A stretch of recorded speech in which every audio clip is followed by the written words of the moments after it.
Hey, it's me, Jack, and welcome to Cooking with Jack.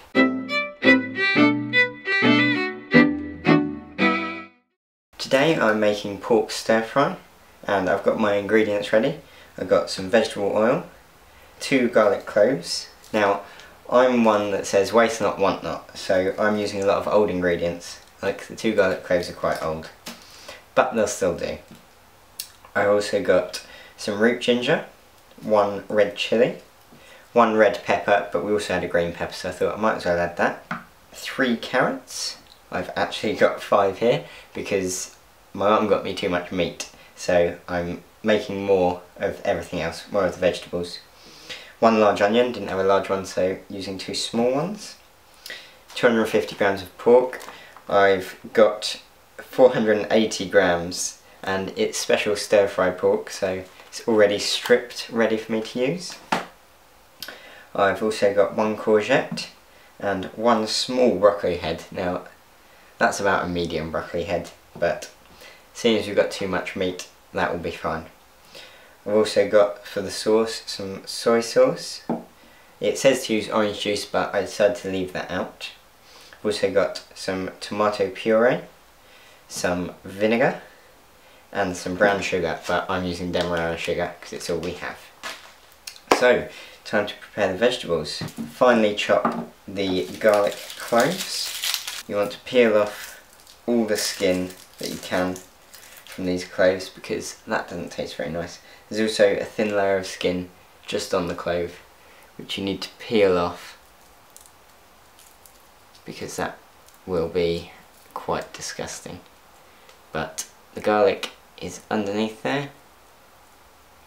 It can be when it's just ripe enough. It's not really ripe because it's a vegetable, but it should be have a purple tinge to it. You probably can't see it that well on the camera, but it should have that on it.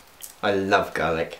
We have wild garlic that grows around our area in sort of April, May time, and so I try to use that if I'm cooking. I made meatballs before with it, and that was lovely in a bolognese sauce.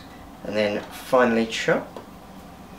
A small knife for this, and you just want to chop it as finely as you can.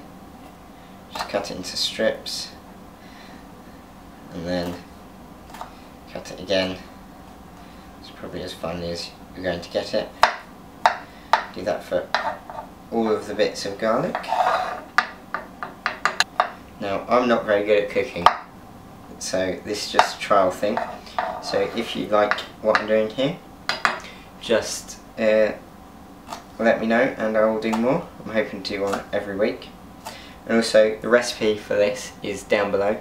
I'm using a student cookbook, and some of the recipes in there are a bit strange. It told me to make cottage pie with lamb, and that would be a shepherd's pie. It also told me to put beans with it, which I thought was very strange. So, garlic's all diced up.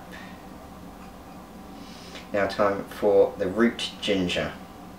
Now it says to use a teaspoon. Ginger is very strong. I love ginger.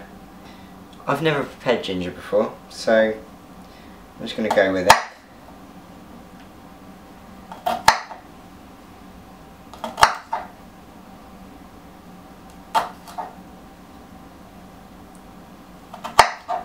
Cut all the skin off.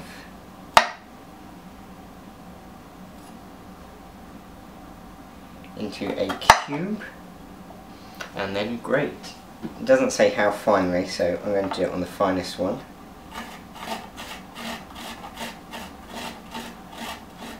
I love ginger.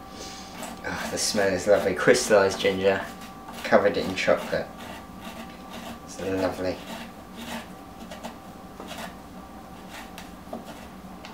So there is the ginger. I'm just going to leave that big bit. Wow. That didn't really work as well as I'd hoped. It's just all on the inside of the grater. But I'd say that's about a teaspoon. So there we go. Add that to the garlic. Next up we've got the chilli, deseeded and finely chopped. Now to deseed this, I'm going to use a knife and just run it along, taking the seeds out, because the seeds are what carry a lot of the spice in these.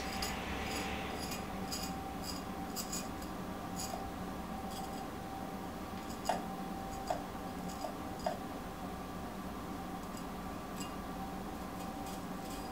just going to cut out that middle part. I'm also making this for my dad, and he hates spicy things, so I don't know how he's going to react when he tastes the chilli in this, and the ginger actually. And then finally chop.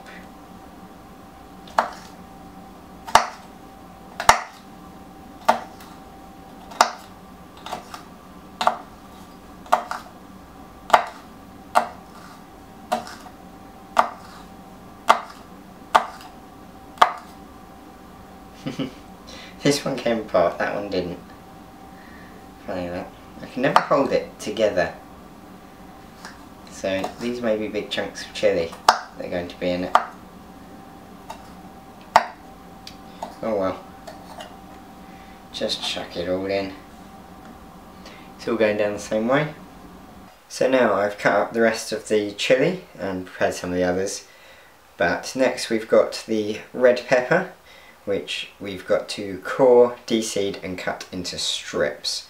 So what I'm going to do is I'm going to cut it in half, straight down the middle, and then with this bit I'm going to cut around the inside core, and then with the seeds on one side of the knife, the rest of the pepper on the other, just chop that whole top bit off. And there you've got the core and the seeds all together in one. Just get rid of those last bits. They'll give a bit of a punch to it. And then the same to the other side. Just cut around that bit. And then chop. This one's a bit harder because it's got the root on the top, the tip. Stalk, that's the word I was thinking of. Next up, we've got to slice it. So you get the pepper, press it down a bit, it'll still keep its shape, and then slice the strips out. Oh, this one's a tough one. The green one that I just did wasn't so tough.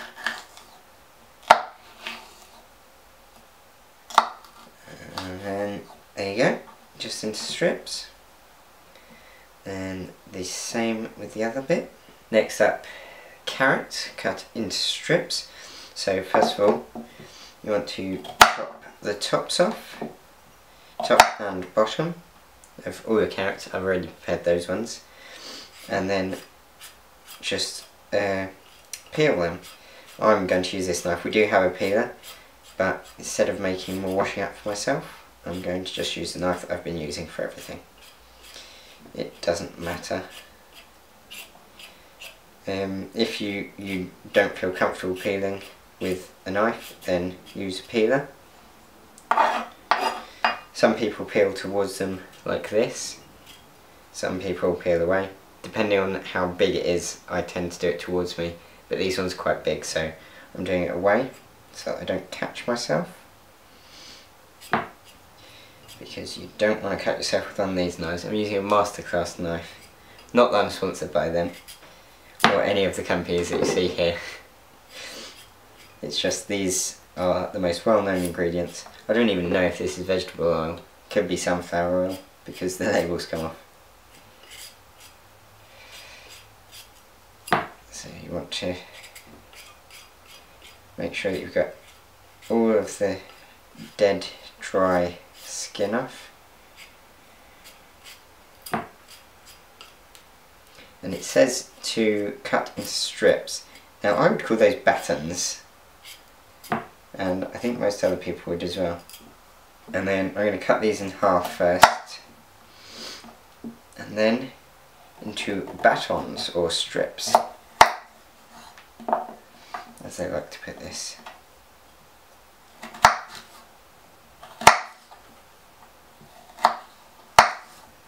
There we go. Those are about the size strips you want.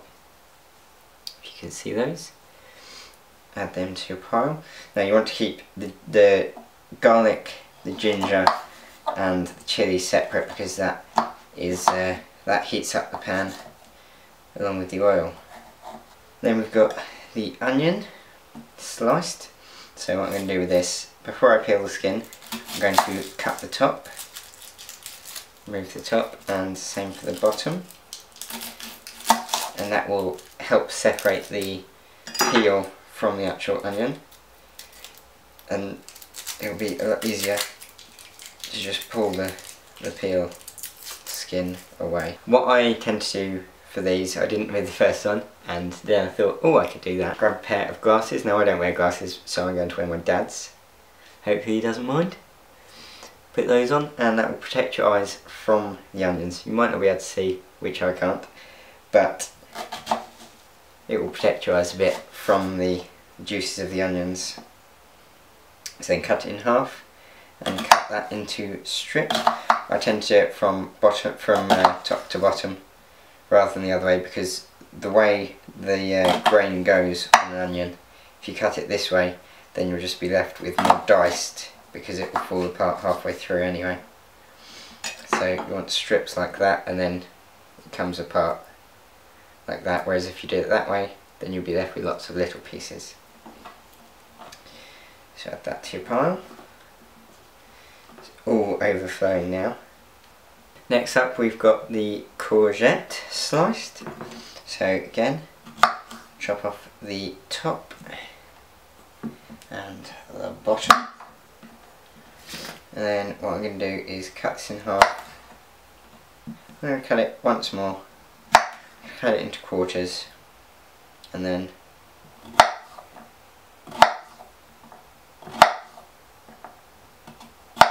slice it like that. And I'll cut them again, they seem too big.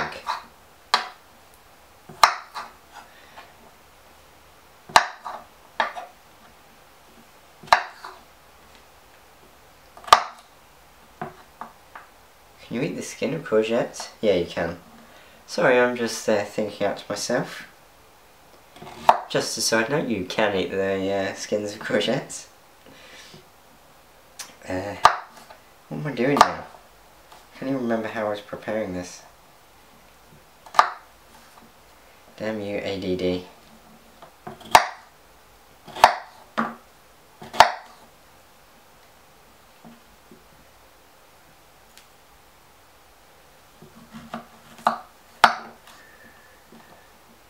Okay, that didn't work too well. Oh well, there's going to be some big lumps. Next we've got one small broccoli head divided into florets. So you want to take off any of the leaves that we have there. Chop off the stalk as close to the head as you can. And you can actually use that, boil it up. I'm not going to use it for the stir fry. Also, this one's a bit soft, so I'm not going to use that anyway. And basically just break off the florets, about that sort of size you want. Again, getting rid of any of the smaller leaves that you come across. You can eat the leaves, but I don't want to. Also, you can chop off any excess stalks that you don't want to eat. I'm only doing this because this one is a bit old, so the stalks are a bit chewy, I find. Maybe cut any big ones you get in half.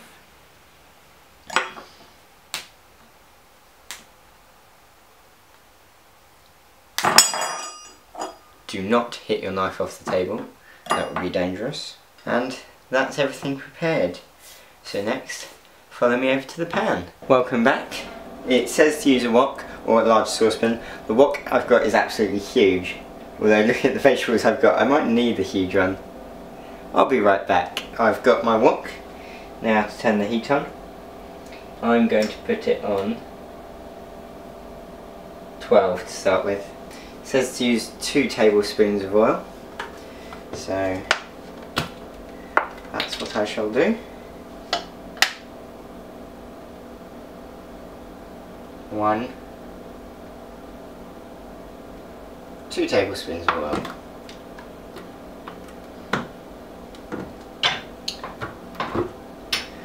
Next up, so heat that up I think that's pretty heated already. Now add the garlic, ginger and chilli.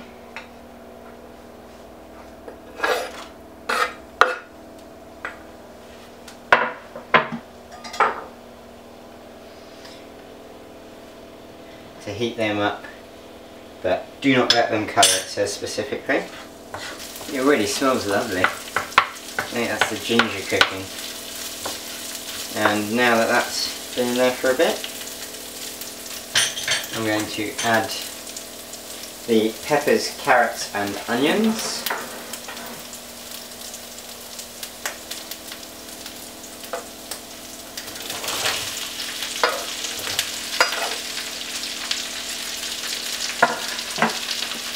And the pork.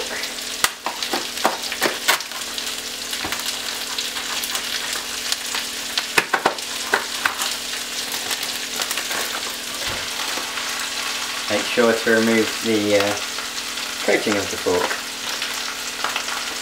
Probably should have added the pork first. This recipe doesn't actually come with noodles. It just says to do the stir fry, but you can add noodles if you want. I tend to just go by what the recipe says, so I haven't cooked any noodles. I'll just be eating it as it is. It says to stir fry over a medium to high heat for about 5 minutes. So I'll see you in 5 minutes. Next it says to add the broccoli and courgette. Off the heat there.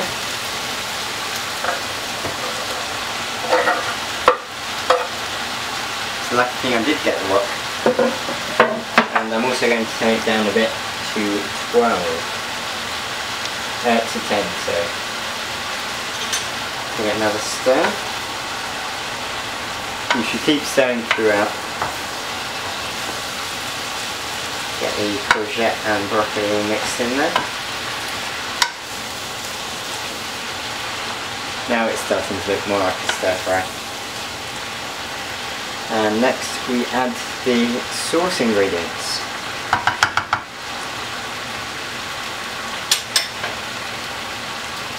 So, you want 2 tablespoons of soy sauce.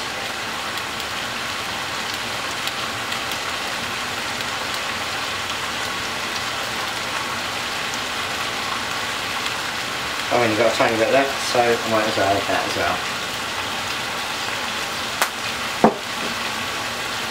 It says to use 2 tablespoons of orange juice, but I do not like orange juice, so I'm not going to do that. And it says to use 1 teaspoon of tomato puree. I cannot be bothered to get a teaspoon out, so I'm just going to do this by sight. That's probably about a teaspoonful. There we go.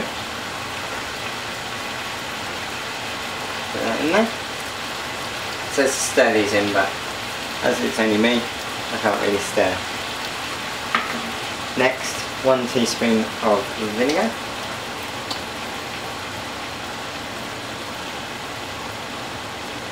That's probably about a teaspoonful. In fact, I would say that's perfectly a teaspoonful.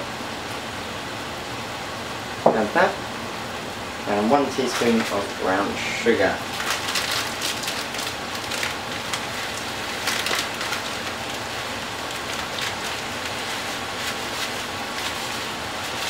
There we go. I suppose that will make it golden brown. And then stir it all in, as I should have been. And just keep going. It says to do it 15 minutes, so give it another 10 minutes in here. And so, I'll see you later.